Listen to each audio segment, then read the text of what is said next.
It's November 17th, 2006. I'm Sheryl Vogt for the Richard B. Russell Library for Political Research and Studies at the University of Georgia, and I'm interviewing Kil Townsend in Atlanta, Georgia. This is part of the Russell Library's Political Party Oral History Series. Mr. Townsend, would you please state your full name and when and where you were born? It's Julian Bond Townsend. That's a family name, and you're never named Killian without the Van Rensselaer. That was the Dutch habit. I was born in Garden City, Long Island, New York.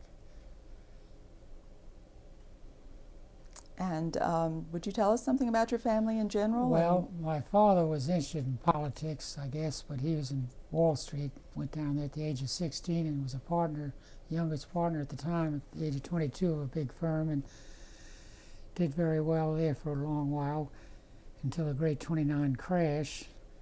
My mother was a social light out of Southampton, and she was a great athlete herself as far as women, and so we were a big deal in Garden City, which of course was a small commuter town. My father started the country club there and started the first fire department on having paid firemen and all that. So we were, you might say, a big deal and a little fun in 1929. Then the crash came. My father lost everything. Parents were divorced. My mother moved to New York City. She inherited some money, so she lived in the grand style for a while, and we went to the right schools. And then I went off to boarding school along with my brothers. They went to Choate, and I went to Trinity Pauling. And then the money began to give out, and the school said I couldn't leave. My mother said she couldn't pay for it, so I stayed as a guest for the last 2 years at boarding school.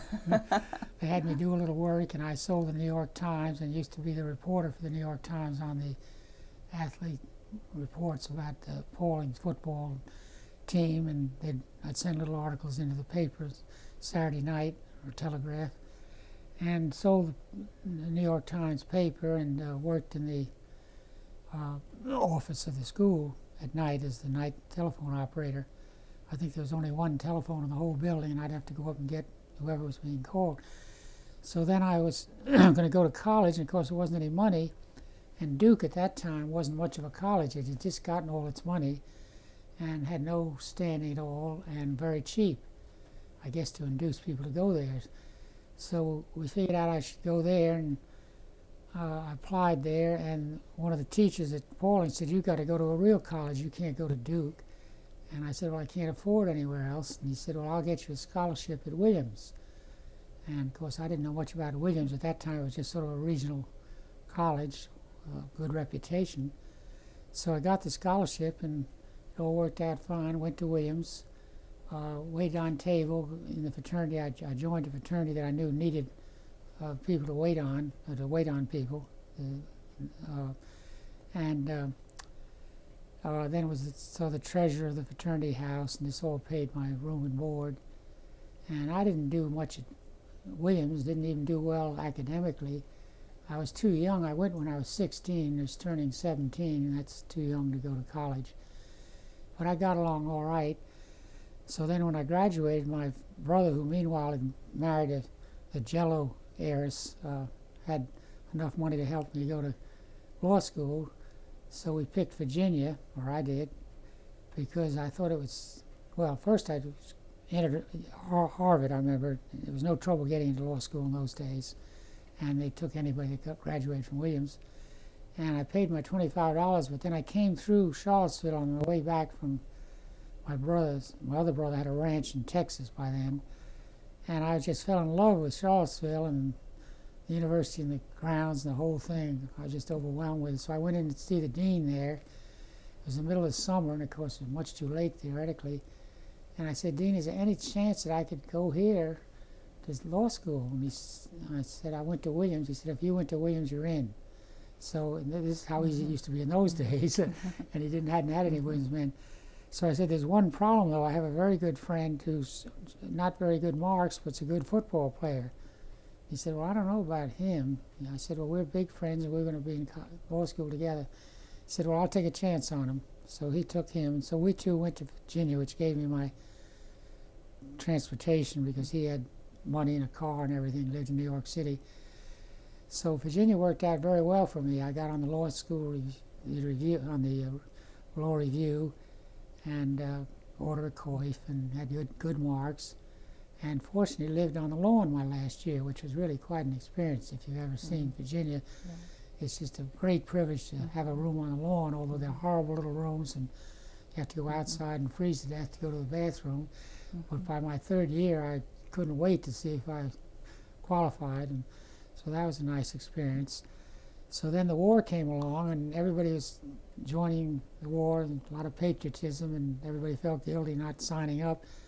Well, my eyes were too bad to get into where everybody was going to Office of Naval Intelligence, most people, or Army Intelligence, and I couldn't get in. And so Judge Parker, who was a famous U.S. Circuit Court of Appeals judge in Charlotte, had lost his clerk to the Army, and of course being a clerk of a U.S. Circuit Court judge is a great honor or a great job to have. So he interviewed me and employed me as I think they call them secretaries, but we usually say they're clerks. And that was a very interesting experience, though it didn't last too long because then I had to go in the Army anyway eventually, so I went ahead and volunteered that summer after I graduated and spent 3.5 years in the Army. Well, while you were at Virginia, were you involved in politics at all, local politics? Or? Not really. My father, of course, was for Wendell Willkie, who was a big Republican running against Roosevelt, and everybody in Long Island, around Garden City, seemed to be a Republican at the time, and so I didn't know much about the Democrats. So no, I didn't really involved, and I think I voted in 19, I guess when I was 20 years old, I voted, and from then on. In fact, I guess I voted for Willkie, as I remember. My father got me to register. So I really wasn't, except my grandfather, editor of a newspaper, which was sort of a Republican mouthpiece around Long Island. And going way back, of course, my father told me and showed me the history of the Van Cortlandts and the Van Rensselaers and the Schuylers and all who were all involved in politics in New York. But other than that, I didn't have any particular interest in it. That was one of the original Dutch families in New York, right? Julian Van Rensselaer was the first patroon, and of course he owned all the land, and they'd given him, the Dutch had given him all the land between Albany and New York City up the Hudson, which he didn't leave me any of it. But anyway, they were a big deal until the English took over, and of course the Dutch ran everything for years until they lost out, and the Schuylers and Cortlandts and Van Rensselaers and all were intermarried, and so my father named me Kil Van Rensselaer Townsend. As I say, you have to use the middle name goes with it. You can be called a Van Rensselaer without Killian, but you can't be a Killian without a Van Rensselaer, at least theoretically. So my mother said, you can't name him that, they'll call him Kil. Well, of course, he said, oh no, they'll never do that. Of course, that was my name from then on. And I must say the name has been very helpful in many ways because people are always sort of interested in, and the funny thing is the way they remember it. I run into anybody, especially back in college or law school, they don't say, hey, Kil, they say, how's Killian Van Rensselaer? And I don't know anybody's middle name, but just around here, a lot of people know my middle name. It sort of strikes people's fancy. So, and then on a couple of occasions, it really meant something as far as, well, my Army career, and people that saw the name and helped me. So anyway, the Army experience was very much non-military. I got in the counterintelligence corps, and we put on civilian clothes, so I wasn't even in uniform the last 3 years of the war, and was stationed at various cities, Savannah and Mobile and Oak Ridge up at the Atom Bomb Center up in Knoxville, and that was interesting. And then I married the boss's daughter, the boss being the colonel of the intelligence corps in the southeast, Willis Everett, who was a civilian reserve who was in the Army now. And so we were married when we got out of the Army, and I was married when I was commissioned as a second lieutenant while still in the Army.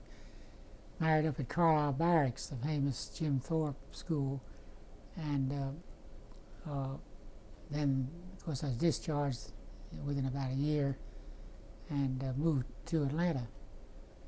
And, of course, I had my law degree and got my bar exam out of the way in Atlanta, but I didn't practice any law for a couple of years. I was busy trying to make money in the war surplus business. A number of us bought all this stuff from the Army and resold it, and it worked out pretty well, so I did that a couple of years. What brought you to Atlanta? Was that? Well, my wife was from Atlanta. Oh, I see. And so I moved here, and my family, my father had, well, he still lived in Long Island, and then my mother moved to Florida, and so my brother was in England, and my other brother was in Texas, so there wasn't much reason to go back to New York City.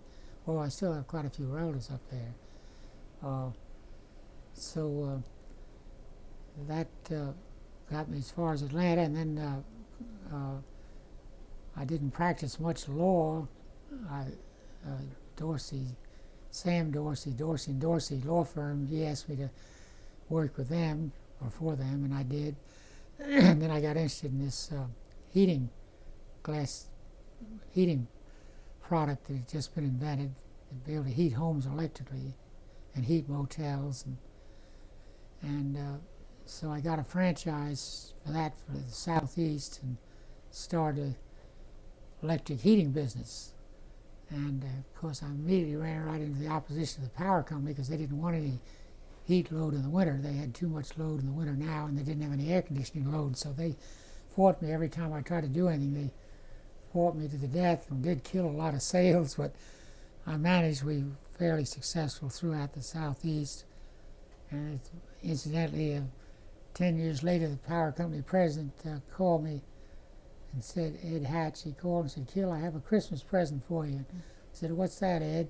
He said, "We're going to help you rather than fight you." "You're right, we should have been helping you all along because we're going to need the load in the winter since our air conditioning load will be outbound." See, there used to be too much load in the summer. Now they're going to have too much, they're going to have too much load in the summer, and they need a load in the winter.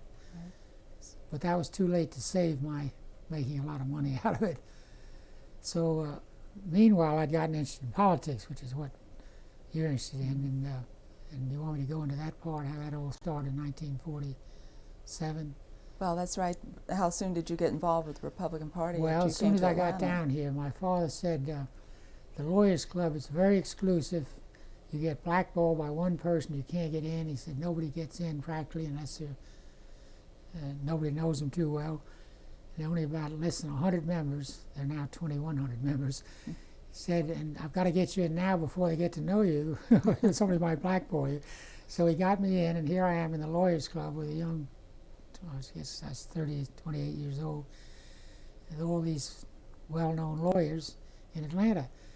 And so when I went to one of the meetings, an early meeting, Albert Tuttle, who was the famous lawyer at the time, later became one of the most prominent Republican, he had moved here from Hawaii and was recognized by everybody as a very courageous lawyer because he took on all these segregationist cases and things against black people. He defended a lot of black people, and most people wouldn't touch that in the South, but he didn't give a damn. He just went ahead and did it, and everybody admired him, even though he wasn't supposed to do it. So anyway, I knew who he was, and he cornered me in the Lawyers Club. He'd gotten out of the Army. He'd volunteered in the Army. He'd been stabbed in a foxhole by a Jap. Here he is, 45 years old, and volunteered to be a captain in the Army. So, great guy. So he approached me. He said, "Kil, you must be a Republican because you're from up there in New York, Long Island. I said, well, I am, I guess. He said, well, we're trying to start the Republican Party.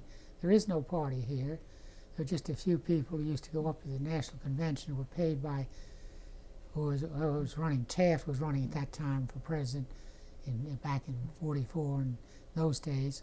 So they would pay the delegation to come up, which of course a number of them were blacks and some very respectable people, would go to the Republican convention and vote for whoever brought them up there. And so that was done throughout the South.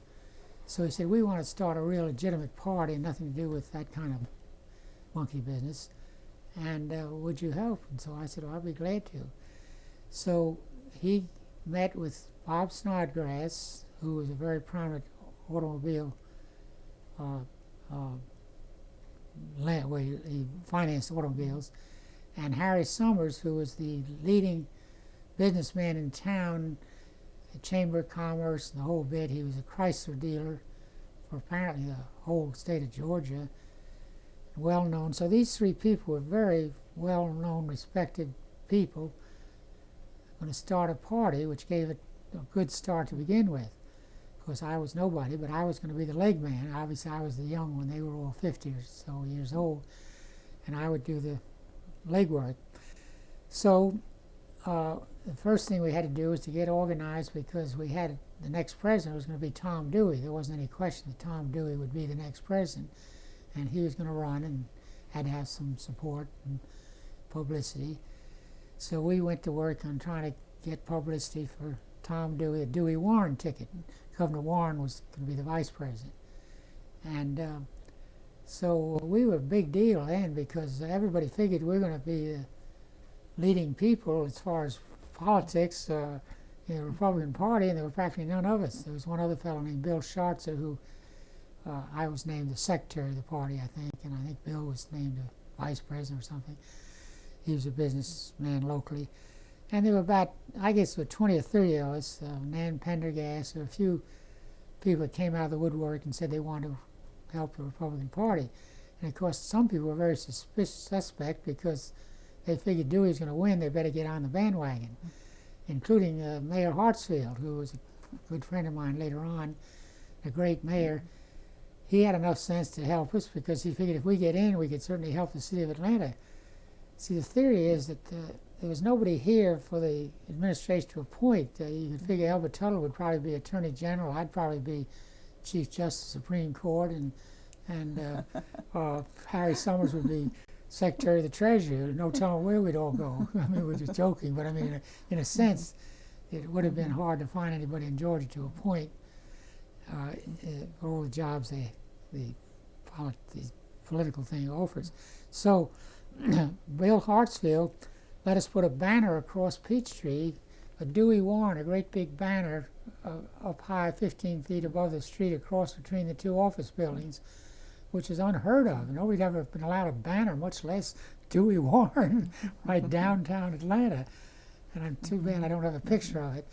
And so then somebody gave us a great big ground floor store, which you have a picture of, with big Dewey Warren banner, right next to the Henry Grady Hotel, which was the big Democratic headquarters. That's where all the politicians stayed during the assembly, and governor and everybody used the Henry Grady as their headquarters. And here we were right next to him with this huge Dewey Warren headquarters.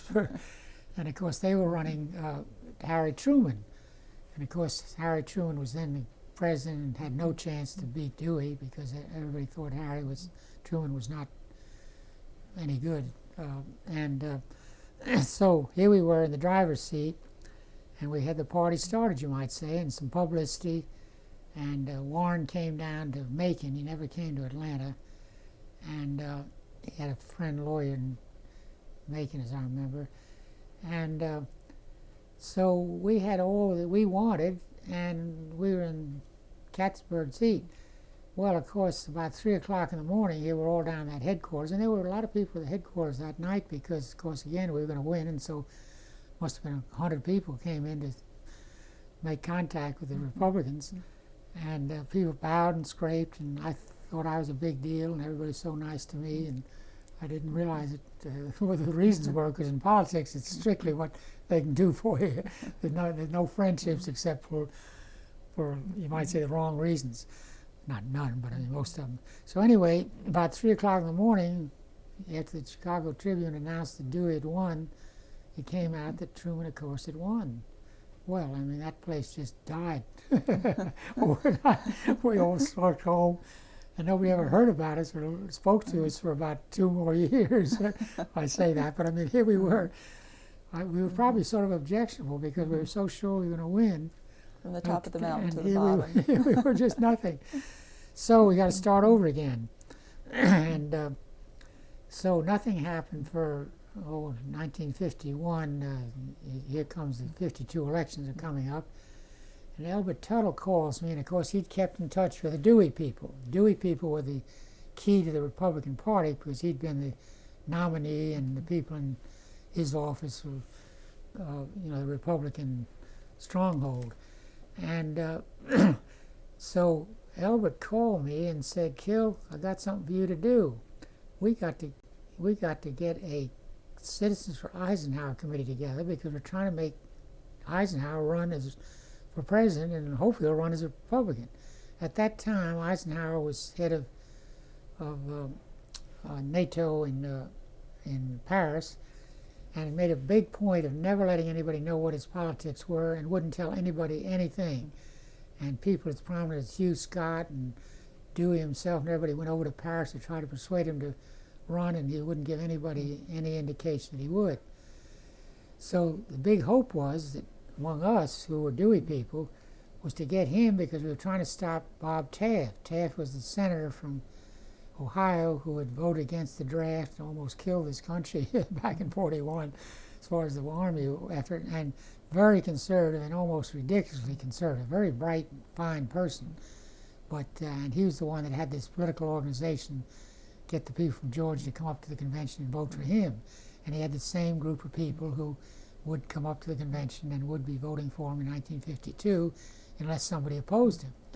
Well, we were going to be the opposition if we could get Eisenhower to run.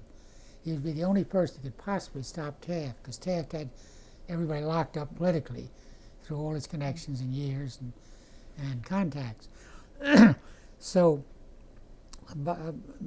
Albert said, "We have to start an Eisenhower for president," and I can't do it because I'm the chairman of our party. He was our state chairman, and Harry Summers was our national committeeman. You had to have those and a semblance of an organization. So he said, I'll look to you to do it. So he said, get a bunch of people and let's get some publicity in the newspaper about an Eisenhower, Citizens for Eisenhower. This was the citizens, not so much Republican, although we all knew it was Republican, but the idea was to show that everybody was for Eisenhower, and they were. A lot of Democrats and a lot of independents. Everybody loved Ike even then. So I got 15 friends, absolute nobodies like me, and took the names down to the Atlanta Constitution, I'll never forget, and looked up George Goodwin, because I'd read about, I guess I'd met him. He had won a Pulitzer Prize. He's political editor of the paper. He's the one that exposed the 250 dead people who voted alphabetically in McRae for Herman Talmadge, and that won him a Pulitzer Prize, that scandal. And so George said, "Kil, you got to have some big names. You can't get publicity, just you 15 people saying you're for Eisenhower. It doesn't mean anything." He said, "You got to get a name." I said, "I don't know any big names." He said, "Well, what about Mr. Woodruff, head of Coca-Cola? He's a big friend of Ike's." Everybody knew that. I even knew that. And he said, then Bob Jones, he has him down at Augusta, and he's building a house at Masters, and they're big buddies. And he said, "You need somebody like that." I said, "Well, see what I can do." So my father-in-law's friend, Pope Rock, had been Mr. Woodruff's attorney at one time, and he pointed out he's a very difficult man and doesn't speak to anybody unless it's God himself, and it's going to be very difficult, but maybe I can get him to listen to you. See, I was going to ask him if he'd support us. I assumed he would, because here he's big buddy Bob Jones. And then as far as Bob Jones himself, luckily my wife had gone to school with his daughter, so that gave me a little in there. at least introduce myself so he'd know that I was somebody he should talk to. Well, I took on Mr. Woodruff first. Well, he couldn't have been ruder. He just said, "Who the hell are you, and what do you think you're doing calling me? And who told you you could talk to me?" I mean, I'd heard he was a rude guy. Everybody thought he was wonderful, of course, for the same reasons everybody else would like him. But anyway, so I got absolutely nowhere there. So I thought, well, Bob Jones has been known never to lend his name politically, never backed anybody, very careful about how people use his name, trying to take advantage of it. And Bob Jones at that time, call him Bobby, but he's really Bob. He was bigger than Babe Ruth or anybody. I mean, Bob Jones hasn't faded away, but in the early 50s, that was a great name. And so I called him with much trepidation and said, "Mr. Jones, this is Kil Townsend, my wife, who knows your daughter and all." He said, "Mr. Townsend, what can I do for you?" And I said, "Well, at least I can talk." So I gave him my spiel about how we were starting a Citizen for Eisenhower, and we needed a good name and get some publicity and see if we can get him to run for president. He said, "Mr. Townsend, will you give me 48 hours? Well, right away I knew he was going to call Ike. He wasn't going to put his name on something that Ike wasn't even going to run.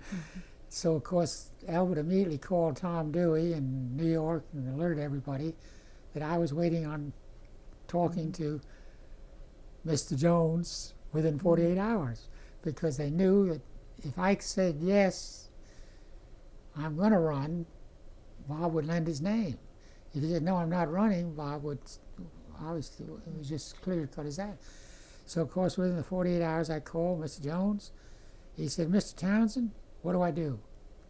Well, we all fainted. I called right away, and everybody called New York, and of course Herb Brunell was the big deal in New York with Tom Dewey.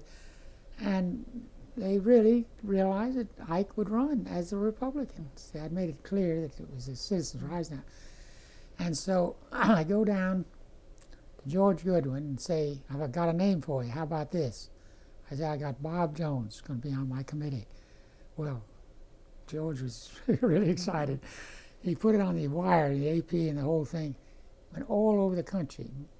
College friends of mine and classmates and all sent me clippings from San Francisco, Chicago, Boston. Bobby Jones backs Ike, or Bobby Jones on committee to help Ike run for president. Tremendous publicity. It was really a great thing for the whole thing. And I was the first club started also, the first one to get going.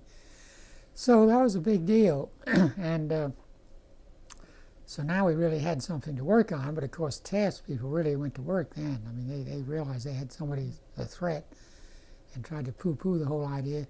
So I came back, resigned from the thing in NATO, I guess, and gave his first speech in Kansas. And of course he wasn't much of a speaker, and it didn't go over well as far as his talk, but everybody loved Ike. It was just like Santa Claus. So we had a lot of people willing to help us and said they would vote and everything. So we were doing well here, had the publicity, and nobody vowed and scraped to us in the sense they knew we were going to win. They just hoped I could win, but most people thought Taft would probably win. So all of a sudden, come that spring, or that summer, before the Republican convention, we hear rumors that there's another group claimed, we had our convention. Let me back up. You have to have a convention and nominate your delegates for the national convention. You're supposed to have it in an open meeting, newspaper ads about having a meeting, so that everybody can come and put up whom they want. So we had our meeting, had about 300 people, came down to the Fulton County Courthouse, had quite a few blacks who were interested, which was fine, and some of the old stalwarts like John Wesley Dobbs, who was a famous black preacher here, and we're going to put him on the committee, of course, on the delegation. So we had our meeting, everything was legitimate, just the way it's supposed to be done, and picked our delegates. So we were very careful to name some Taft delegates because we felt that was only fair because they were Taft people. And our national chairman, Harry Summers, was a big Taft friend and was for Taft, made it very clear. He wasn't against Ike, but he's been a loyal Taft man. And then there was somebody very loyal to Warren. Warren wanted to run for president. Everybody knew he really wasn't going to get it, but he was very much like Ike. He was a moderate liberal Republican, governor of California, and very respected. So we put a Warren delegate on the 6th, I think there was 14 delegates, I think, or 15. Had a Warren delegate and had 3 Taft delegates appointed. See, we had control of it, so we were able to appoint whom we wanted. So we made a point of putting 3 Taft delegates, including Harry Summers, and 11 or 12 Eisenhower delegates, which we figure is about the balance.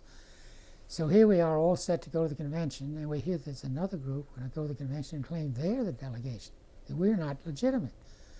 And all of a sudden they go before a judge down in Macon, I think his name was Bottle, and he ruled that that delegation was the legitimate delegation. It had nothing to do with courts. There was no reason to rule. It just got this statement, which it wasn't a suit of any kind. It had anything to do with the judicial system. But anyway, he ruled it. And these people, I knew a number of them, were all Democrats that, of course, recognized that if they could get Taft in, they'd get a lot of contracts and a lot of the, appointments. And nice people like Roscoe Pickett, who everybody knew and I knew, and Foster. They'd been very busy with state Democrats and fence contracts and road contracts and very tied in. But that didn't matter because they were going to be the Republican Party.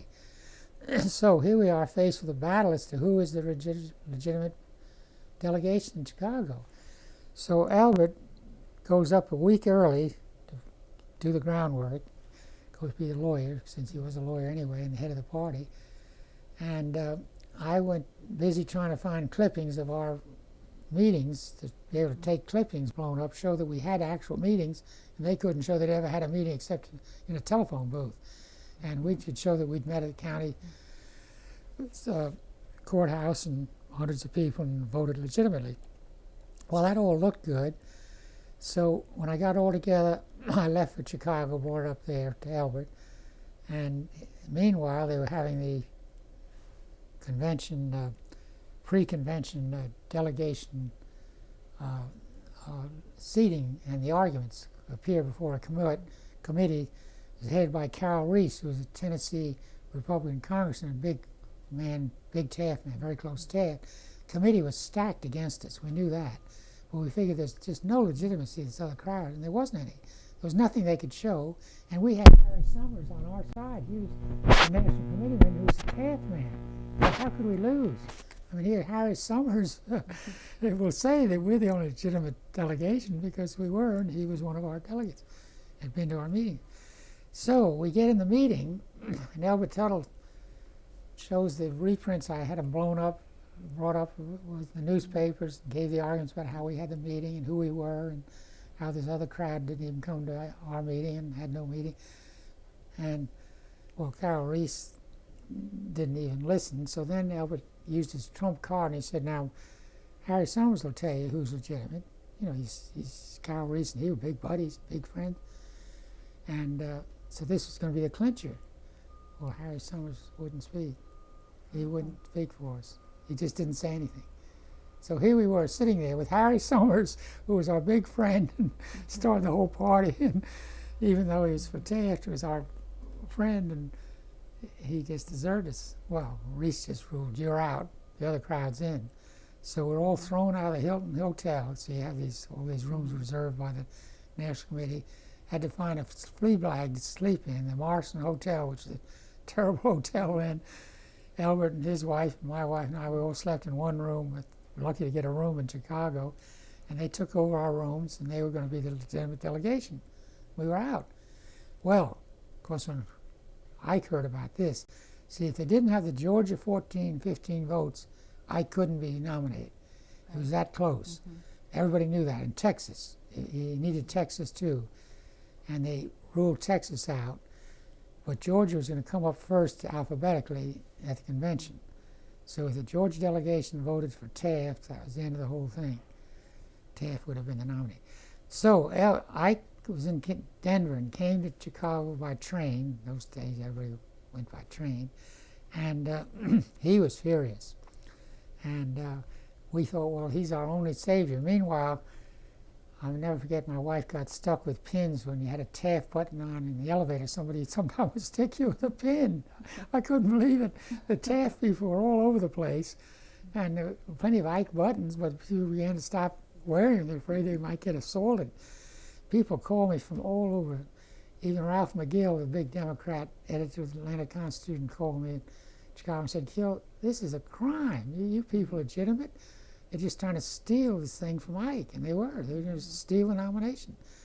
And so then Henry Cabot Lodge, who was a famous senator from Massachusetts, was running the campaign, and he asked me, because they knew I was the one that had gotten Bob Jones involved, to see if I couldn't get Bob to come up to Chicago and speak on TV for Ike.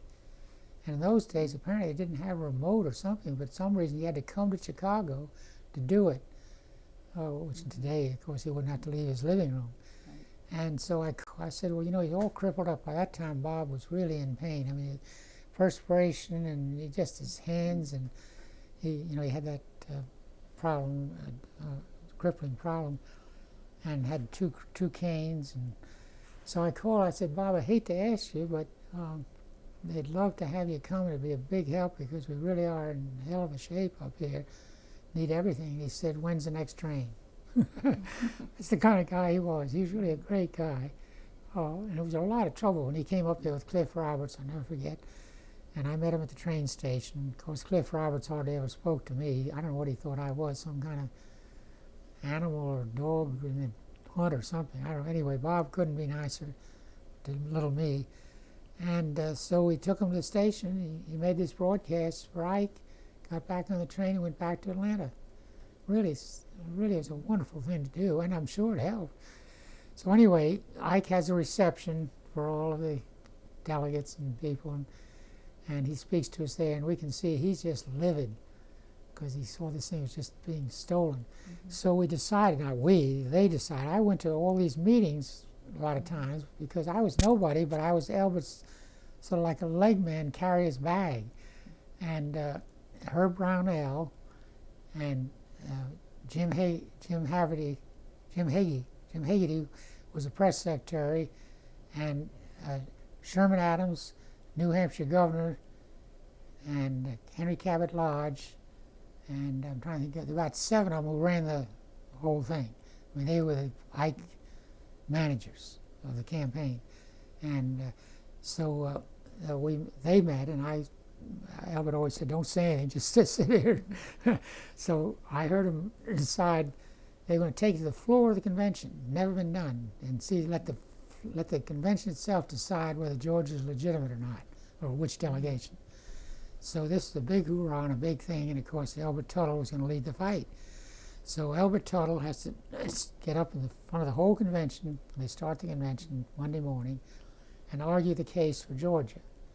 And of course all the politics were going on meanwhile, trying to persuade delegations. And the Ford people and General Motors were all for Ike, and Chrysler people were all for Taft. And that's why Harry Summers had to vote and stick with Taft, and why he killed us, because Chrysler, apparently we heard later, said, you'll lose your dealership if you don't do what we tell you to do. Oh. This is the way politics work. Mm-hmm. So I don't blame Harry in a way.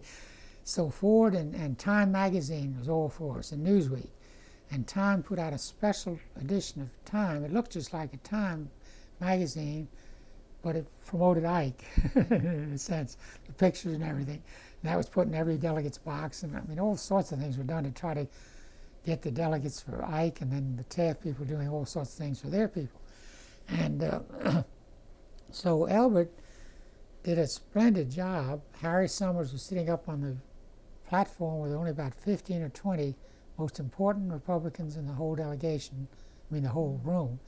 And of course Harry was there because he was such a big Taft man, had been a Taft man the last 4 or 8 years, and was being honored on the platform up there.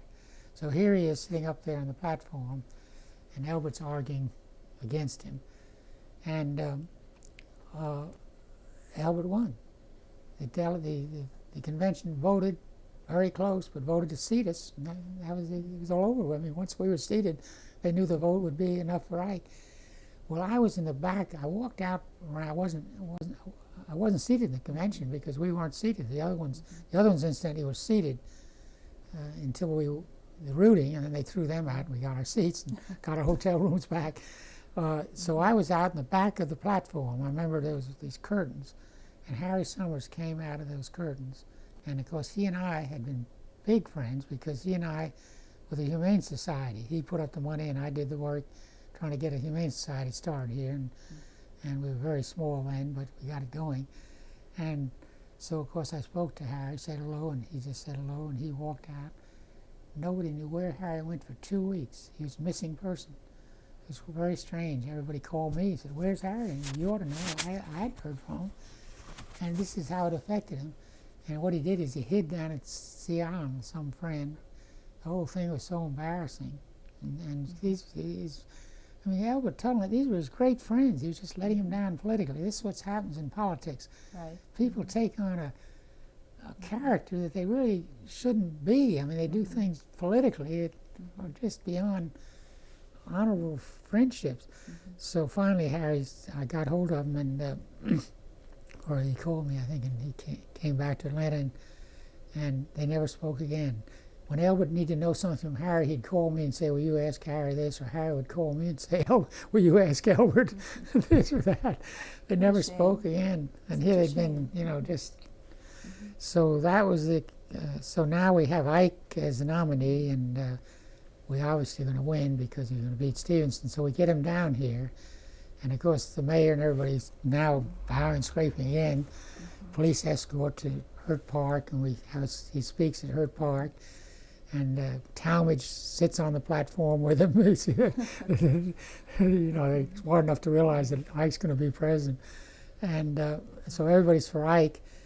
But in Georgia, what happened, he got 40% of the vote. He didn't get all the vote, you'll see. He got, which is very big. I mean, Republicans usually got 2% or something.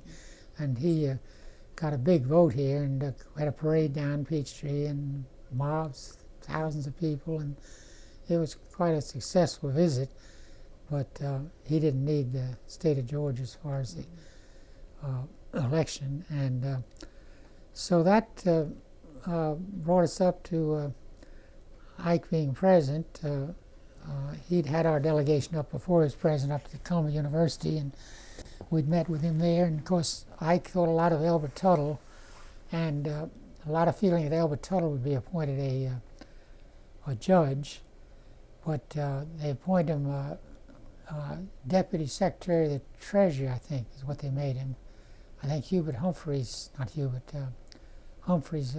head of General Motors, I think, was made Secretary of the Treasury. So Albert was in the sub-cabinet then. And of course, Bob Snodgrass didn't want any job, and of course, Harry Summers was out, and I wasn't expecting to be Attorney General. And so we rocked along there in '52. The party really got started, you might say, recognized as a legitimate party. So well, then... At this time, how would you say that the Republicans distinguished themselves from Democrats, especially in terms of platform? Well, we were looked on as fiscally conservative, but very moderate. I mean, Ike was a very moderate. He would qualify as a middle-of-the-road Democrat now, just like me. I mean, we were the moderate people. The Democrats, especially in the South, were the segregationists, against, all for segregation, and headed up all the important committees. So Congress was very conservative, and we were definitely the moderate side in the party for what all the good things I thought was trying to help the average person rather than just help the rich. And the thing has completely reversed. I mean, it's absolutely exactly reversed to where we were. And so I was one of these moderate I call myself an Eisenhower Republican, and we were looked on at that. And so then Nixon, of course, get back to Nixon. I should tell this tale because it's interesting. Nixon was then a congressman from California, and we wanted Warren to be friendly to the Eisenhower run for presidency because first of all, he was like Eisenhower. He was very much of a moderate, and we're going to the idea of maybe put him on the ticket. But Warren wanted to make a run for the presidency. Just you run one time or second time around, you know, you just let them nominate you and then you switch on the second or third ballot. So everybody knew that Warren couldn't win, but we wanted his votes, California being big, a lot of delegates. So what does Nixon do? But in the middle of the train ride, Ike coming from Denver, he calls, I think, Herb Brownell and says, you know, I've got some people who vote for Ike instead of Warren. Well, of course, the very thing we did, the damn sneaky, tricky dicky, the very thing we didn't want, and here he is messing up in undercover sort of business, and of course they nixed the whole idea. They said no.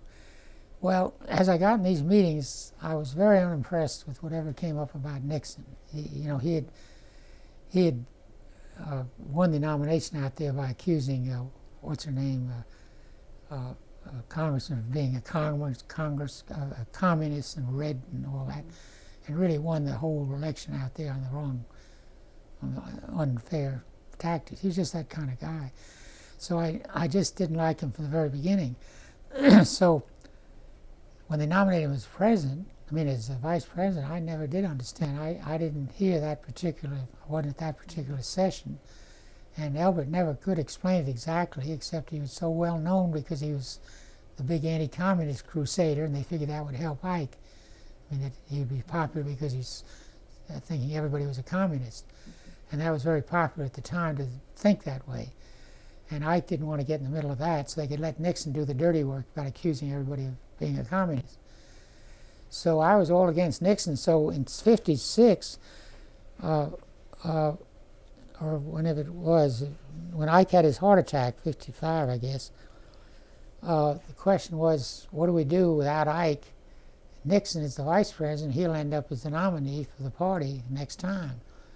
So I started a Nix on Nixon campaign, got stickers and bumper stickers and all, and wrote all my friends, and I knew a lot of the national senators and people who had been at the convention for Ike. And most of them agreed. They said, we shouldn't have him, but he'll get it because he's the vice president. It's customary for the vice president to be in the lead for the nomination if Ike isn't running. And I said, well, if we don't stop him now, even if we let Ike make him his vice president again, he'll be the thing in 1960. He'll be the favorite. Well, I had some support, but not enough to do anything. And in fact, I even suggested we put Milton Eisenhower on the ticket in place of Ike. Milton was his brother, quite a famous college president. And so anyway, in 1960, we have our convention down the courthouse. A whole crowd of people now show up because the Republican Party is, well better known and more people are getting interested. And we'd had somebody run for Congress as a Republican. Was that Randy Thrower? Let's see, Baxter Jones ran. We'd had a little national activity, or at least attempted national, during the 50s. And so our convention was who to nominate for president for 1960. And of course the sentiment was for Nixon. So I spoke up at the county convention for Rockefeller.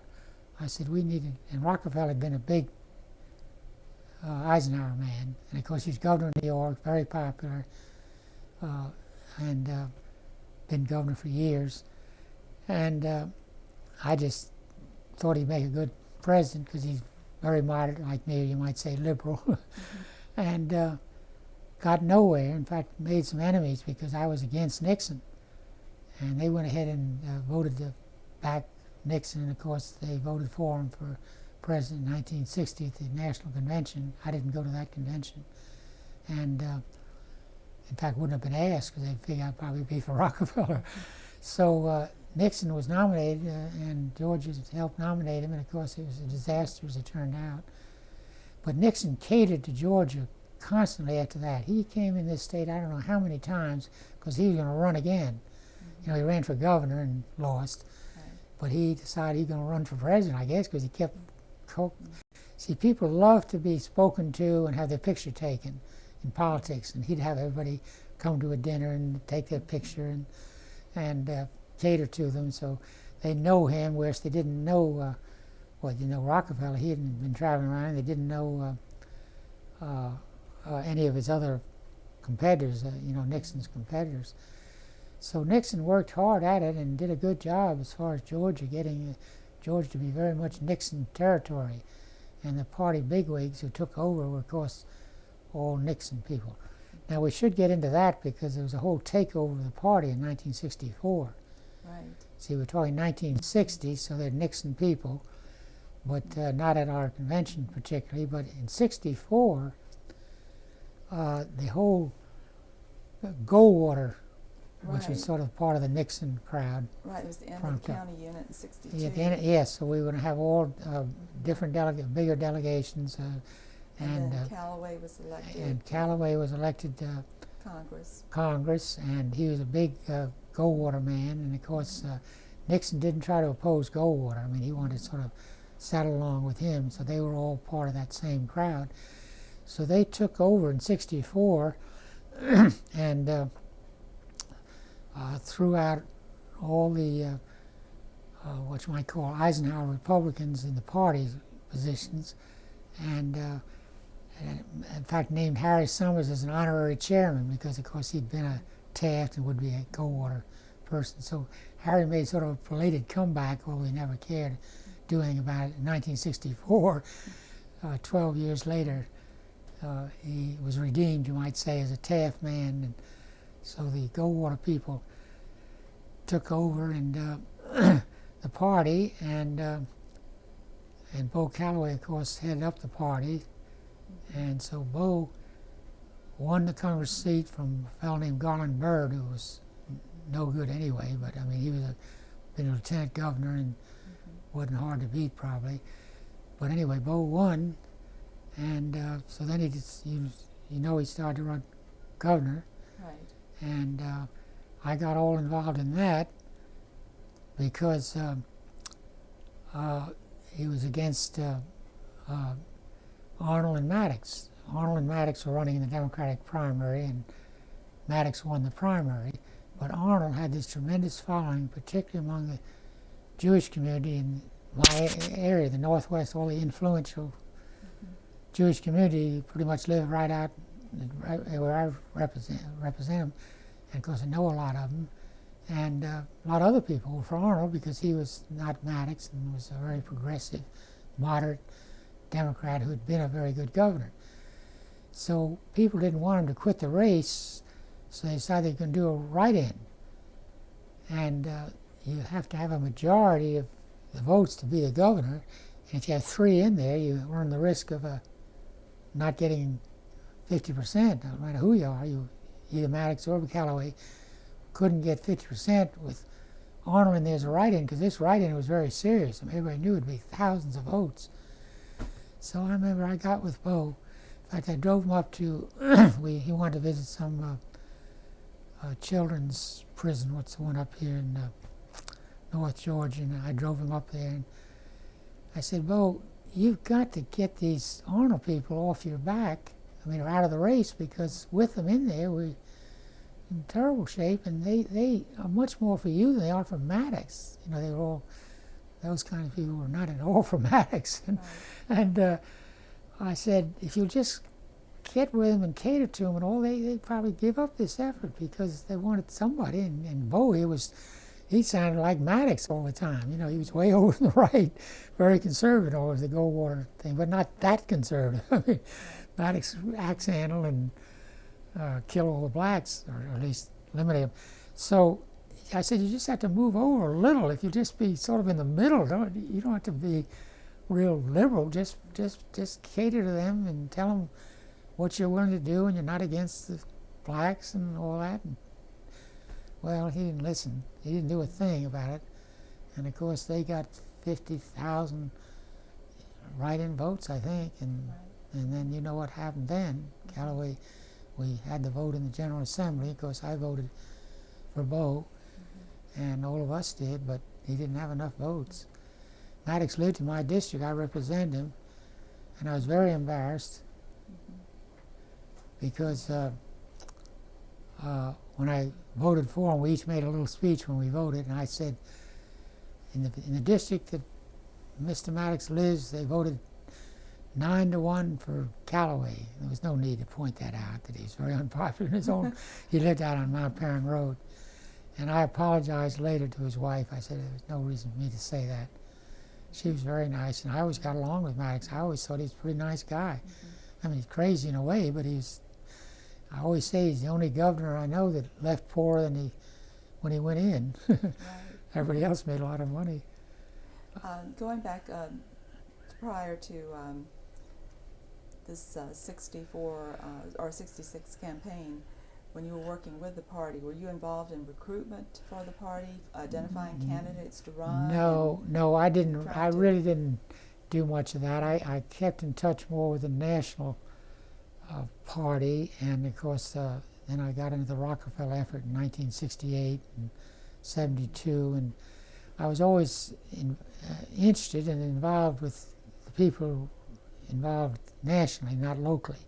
Locally, I didn't really have any big say. Of course, after 64, I had no say because everybody knew where I stood. I was this renegade Republican, and so I really didn't have any influence on that. Of course, I supported people like Fletcher Thompson and ones that ran, but I knew the others, a lot of them better. I knew White Fowler and Judge, what's his name, who was a congressman, much better than I did the Republicans. I mean, I knew a lot of those moderate Democrats. So I really was, I'd say from 1960 to 64, I wasn't involved. Well, I was involved in 64, yeah, again, nationally, because we were going to try to nominate Scranton against Goldwater. Governor of Pennsylvania was a guy named Scranton, very fine governor. And everybody thought a lot of him, but he was a moderate Eisenhower type guy. And so I and my wife and child, we went to San Francisco to try to help Scranton. I wasn't a delegate. Bo Callaway had the delegation. And we got out there, and Goldwater just taken over. You couldn't even get a telephone as far as special phones. It was amazing how the Goldwater people just took San Francisco over. And you had the feeling that you can't win because mechanically we were sort of, they're way ahead of us, much better organized. And of course Rockefeller was going to run too.